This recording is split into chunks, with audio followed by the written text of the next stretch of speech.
آج کا میرا ٹاپک ہے انڈومیٹریوسس۔ اب میں آپ کو تھوڑا سا انڈومیٹریوسس کے بارے میں ایکسپلین کرنا چاہوں گی، اس کی وضاحت کرنا چاہوں گی کہ یہ ہوتی کیا ہے۔ اس کے لیے آپ کو تھوڑی سی مجھے خواتین کی جو ریپروڈکٹیو آرگنس ہیں ان کی بناوٹ مجھے بتانی پڑے گی۔ آپ کو پتہ ہے کہ ایک بچے دانی ہوتی ہے، اس کے ساتھ 2 ٹیوبس اٹیچ ہوتی ہیں اور ان ٹیوبس کے اینڈ پہ 2 انڈے دانیاں ہوتی ہیں۔ ہر مہینے انڈے دانیاں ہارمونز بناتی ہیں جو کہ بچے دانی کے اندر ایک ایسی لیئر پروڈیوس کرتی ہیں جس کو انڈومیٹریم کہتے ہیں۔ یہ انڈومیٹریم تیار ہوتی ہے حمل کے لیے ہر مہینے، اور اگر حمل نہیں ہو پاتا تو اس سے بلیڈنگ ہو جاتی ہے، یہ شیڈ آؤٹ ہوتی ہے لیئر، اور اس کی وجہ سے پیریڈز ہوتا کیا ہے انڈومیٹریوسس میں، کہ انڈومیٹریوسس میں یہی والے جو انڈومیٹریل سیلز جو کہ بچے دانی کے اندر ہوتے ہیں، جو پیریڈز کے دوران شیڈ آؤٹ ہوتے ہیں، یہ والے سیلز نامعلوم وجوہات کی وجہ سے پیلوک آرگنز میں اور جگہوں پہ بھی پیدا ہو جاتے ہیں، جیسے کہ انڈے دانیوں کے اندر یا ٹیوبس کے اندر، یوٹرس اور مثانے کے درمیان والے حصے میں، اسی طرح بچے دانی اور بڑی آنت کے درمیان والے حصے میں۔ یہ سیلز، کچھ سیلز ایسے بھی ہوتے ہیں جو آنتوں میں بھی پیدا ہو سکتے ہیں۔ تو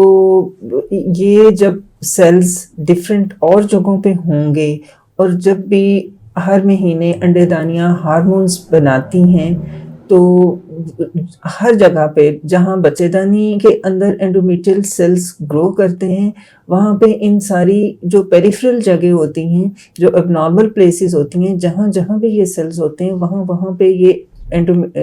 پہ یہ سیلز کی گروتھ ہوتی جاتی ہے۔ اور جب پریگنینسی نہیں ہوتی تو جس طرح سے بچے دانی کے اندر ان سیل سے بلیڈنگ ہوتی ہے، اسی طرح سے ان ڈفرینٹ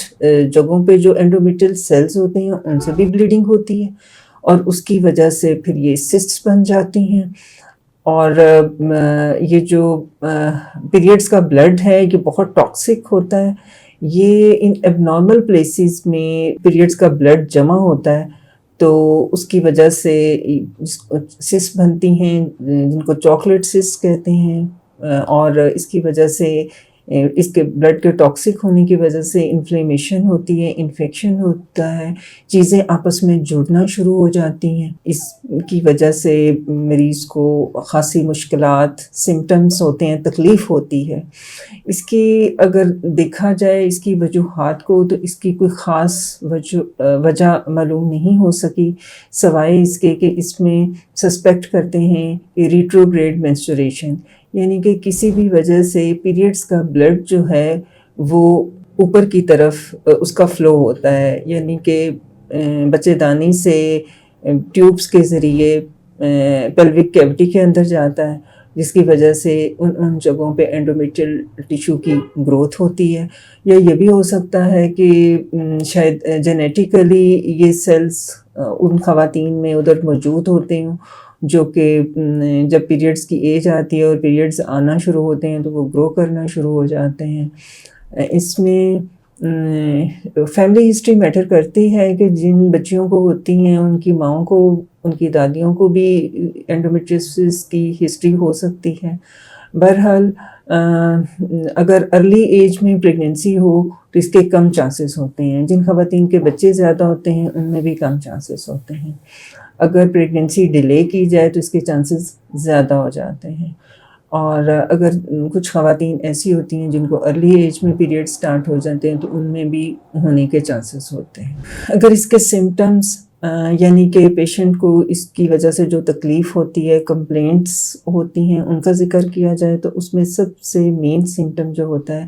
وہ پینفل مینسچوریشن، یعنی کہ پیریڈز کے دوران شدید درد ہونا، اور پیریڈز کی بلیڈنگ زیادہ ہو سکتی ہے، زیادہ لمبے عرصے کے لیے بھی ہو سکتی ہے۔ اس کی وجہ سے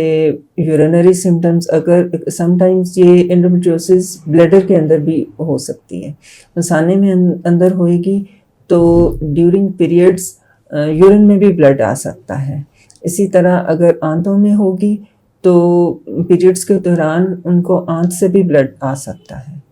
اور اس کی وجہ سے یورین کرتے ہوئے درد ہونا، اور اگر جو انڈومیٹریوٹک اسپاٹس ہوتے ہیں بڑی آنت اور بچے دانی کے درمیان، تو اس کی وجہ سے اسٹول پاس کرتے ہوئے درد ہوتی ہے، یا انٹرکورس کے دوران بھی پین ہوتی ہے۔ اس کی وجہ سے انفرٹیلٹی یعنی کہ بانجھ پن کی بھی یہ ایک بہت بڑی وجہ ہے، کیونکہ انڈومیٹریوسس جو ہے وہ اگر اووریز میں ہو، جو کہ سب سے بڑا انڈومیٹریوسس کا اسپاٹ ہے، وہ انڈے دانیاں ہیں۔ انڈے دانیوں کے اندر جب ہوتی ہے تو وہ ان کو انڈے دانیوں کو ڈیمیج کر دیتی ہیں، ان سے ایگز جو بنانے والا پورشن ہے یہ آکوپائی کر لیتی ہیں، تو ایگز بھی کم بننے کے چانسز ہوتے ہیں۔ اس کے ساتھ جب انڈومیٹریوسس ٹیوبس کی ہوتی ہے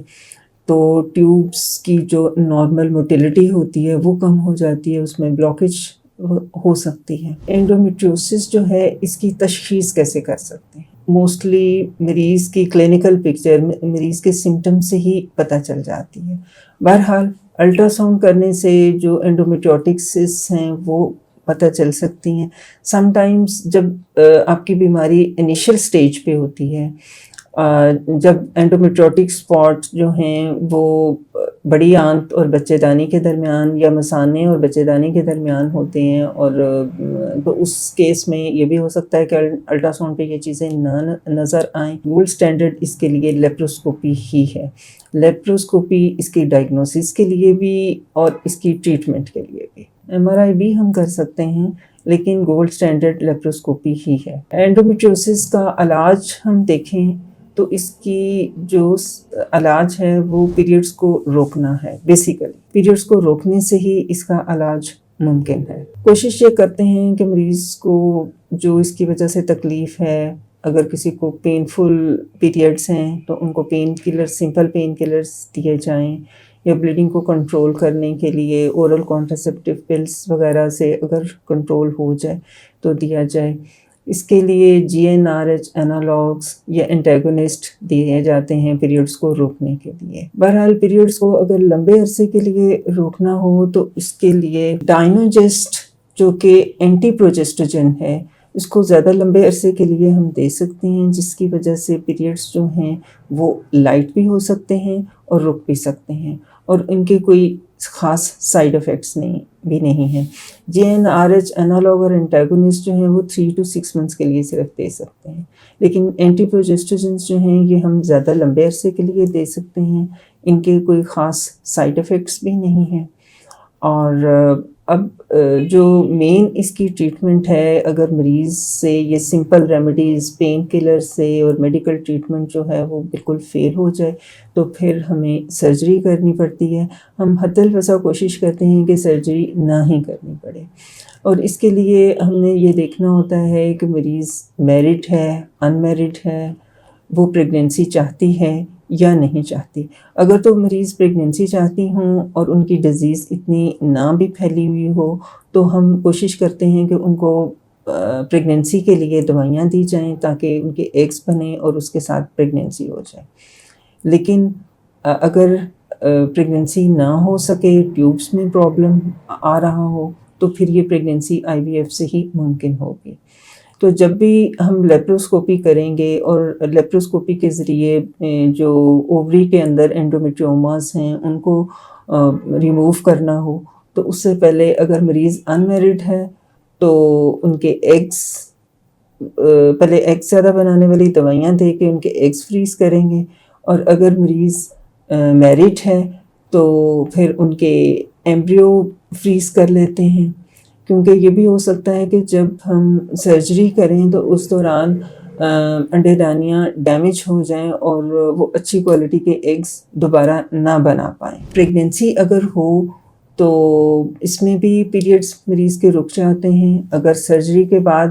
پریگنینسی ہو جاتی ہے IVF کے ذریعے یا نیچرل طریقے سے پریگنینسی ہوتی ہے، تو اس کے بعد انڈومیٹریوسس دوبارہ ہونے کے کم چانسز ہو جاتے ہیں۔ ادروائز اگر ایک دفعہ سرجری کی جائے تو دوبارہ بھی انڈومیٹریوسس ہو سکتی ہے۔ اس کی اینڈومیٹریوسس اگر بہت ایڈوانس ہو تو